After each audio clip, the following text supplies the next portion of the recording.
अस्सलामुअलैकुम वरहमतुल्लाहि वबरकातुहू। चैनल में आप दोस्तों को एक बार फिर वेलकम करते हैं।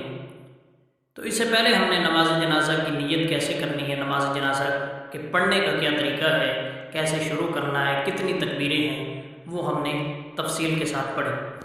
तो इससे पहले हमने नमाज जनाजा की पहली तकबीर के बाद कौन सी दुआ या सना जो भी पढ़ते हैं वो हमने पढ़ी। तो आज हम दूसरी तकबीर पढ़ेंगे कि दूसरी तकबीर के बाद क्या पढ़ना है। तो जब इमाम दूसरी तकबीर के लिए खड़ा होगा, मसलन दूसरी तकबीर जब वो कहेगा अल्लाहु अकबर, तो आपने दिल में आहिस्ता सा अल्लाहु अकबर भी कहना है और अल्लाहु अकबर कहने के बाद आपने ये दुरूद शरीफ पढ़ना है जो अभी आपके साथ मैं शेयर करूँगा। बिस्मिल्लाहिर्रहमानिर्रहीम।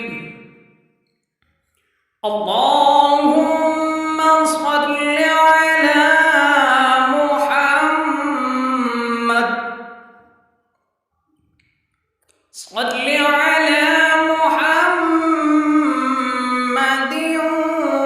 व अला आलि मुहम्मद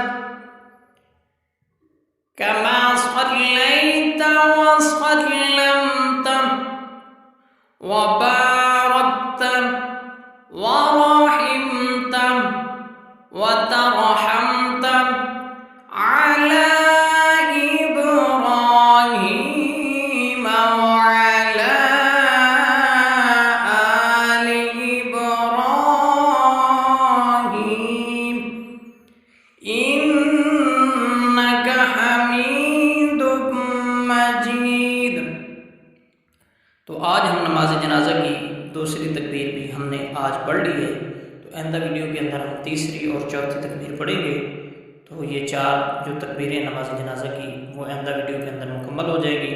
हमारे चैनल को लाइक और सब्सक्राइब करें। बहुत शुक्रिया। अस्सलामु अलैकुम वरहमतुल्लाहि वबरकातुहू।